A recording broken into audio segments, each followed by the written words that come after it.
இதில் நம்ம கவனமா இருக்கணும். உங்கள்கிட்ட ஒரு சில விஷயங்களை மட்டும் நான் சொல்லிட்டு போயிடுறேன். மதிப்புக்குரிய பெற்றோர்களை, உங்களுடைய பிள்ளைகள் இந்த சமுதாயத்தில் சீரோடு சிறப்போடு வருவதற்கு நீங்க தான் முயற்சி எடுக்கணும். பெருமானார் ஸல்லல்லாஹு அலைஹி வஸல்லம் அவர்கள் சொல்றாங்க, தாயின் காலடியில தான் சொர்க்கம் இருக்கு அப்படின்னு சொல்றாங்க. தாயின் காலடியில தான் சொர்க்கம் இருக்குன்னு சொல்றாங்க. அப்ப அந்த தாயின் காலடியில சொர்க்கம் இருக்குன்னு சொன்னா அந்த பிள்ளைகளை எப்படி வளர்க்க வேண்டும் என்பதில் நீங்கள் கண்ணும் கருத்துமாக இருக்க வேண்டும். எப்படி இருக்கணும்னு சொன்னா, நைட்டு எஸ்ஆ தொழுகை முடிந்த உடனே அந்த பிள்ளைக்கு உணவுகளை கொடுத்து கரெக்டாக 9 மணிக்குள்ள என்ன செய்ய படுக்கைக்கு அந்த பிள்ளையை அனுப்பிச்சிருங்க. அது ஆட்டோமேட்டிக்கா 5:30 மணிக்கா எழுந்திருக்கணும்.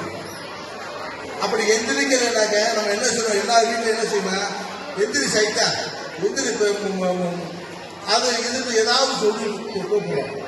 ஆனா அந்த மாதிரி இல்லாம நீங்க அந்த பிள்ளைய போக்கஸ் பண்ணணும். எப்படி போக்கஸ் பண்ணணும்னு சொன்னா, எந்திரிங்க டாக்டர், எந்திரிங்க கலெக்டர், எந்திரிங்க ஜட்ஜ் அப்படின்னு சொல்லுங்க.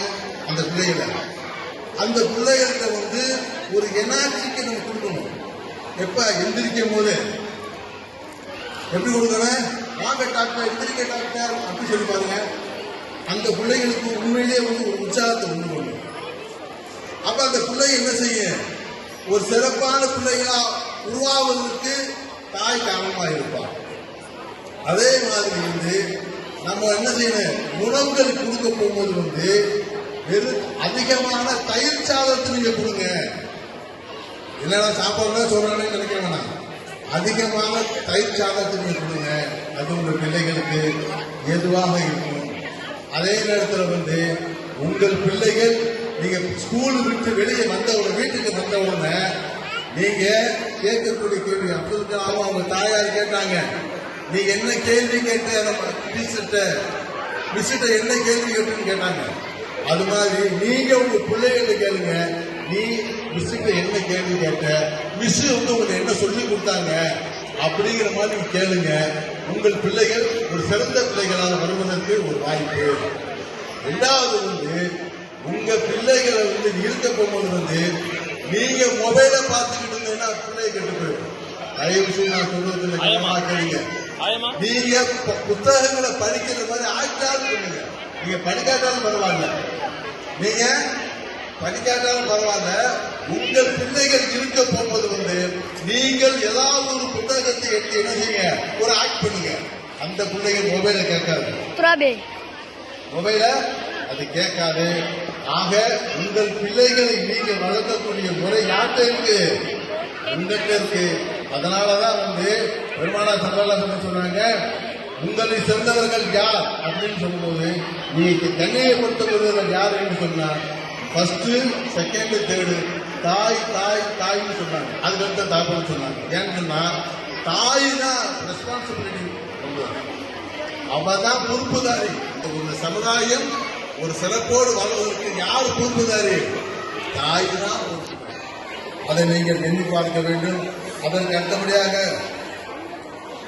ஒரு முக்கியமான விஷயத்தை சொல்லி முடிச்சுக்கிறேன். ஒரு பிள்ளையோட கம்பேர் பண்ணாங்க.